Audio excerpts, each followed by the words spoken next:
Today, Jesus asks us to follow him, to pick up our cross and bear it. Can we do that? Can we bear our own cross alone? Or maybe that's the reason Christ is always calling us into community with him. About bearing these pains of the world, Richard Rohr writes, "Maybe hope needs to be cosmic hope, to be hope at all. Maybe pain needs to be borne together and for all time. It is very hard to bear alone or in the moment. We fight it as unfair and undeserved when we could instead carry it as an act of human and loving solidarity. I often think that Christianity, or any religion for that matter, would be much more effective as a constant choice for human solidarity instead of this useless cult of innocence that it became.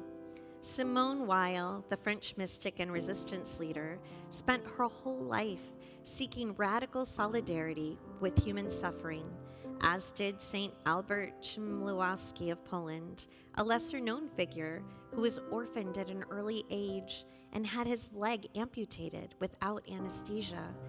He went on to take up shelter with the poor with whom he was working in Krakow and founded a whole brotherhood to do the same. I would call both of them prophets and harbingers of much-needed future Christianity.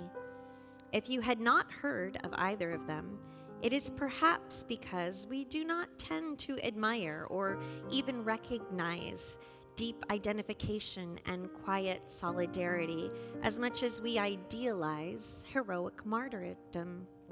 The collective consciousness is the feminine way of Mary, standing at the foot of the cross, complementing Jesus' agonizing death with her own weeping and public vulnerability. Here is that feminine performative prophecy again. Why do we only admire one form of love?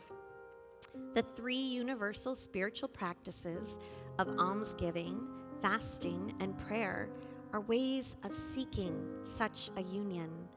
They are best seen as acts of loving solidarity with another person or group, and not really attempts to talk God into doing something about it. In my charismatic days, we often spoke of the gift of tears, as did many of the saints. It was a kind of crying for everything, occasioned by the tragedy of any one thing. And it so often preceded and accompanied the other, more impressive spiritual gifts like healing, anointed preaching, prophetic speech, and praying in tongues. We seem to have forgotten this connection. Healing work in the hospital, for example, has long been considered heroic, and it is, but it has long taken us a long time to recognize the importance of bereavement ministries, hospice care, and grief counseling. Ministries of mere presence are seen as optional, even superfluous, but in solidarity, we know that they are not. Can we ask ourselves today, are we willing to carry a cross just to lighten the burdens of those around us, to follow Jesus to the cross, and make ourselves vulnerable to share in solidarity with all humanity and their suffering?